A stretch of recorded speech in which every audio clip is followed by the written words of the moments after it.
to show you how to make your very own xylitol chocolate.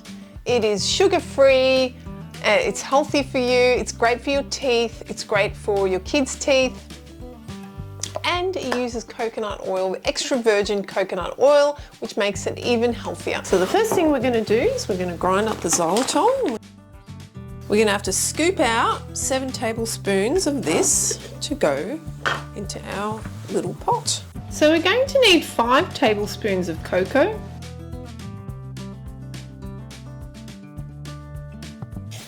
2 tablespoons of cashews,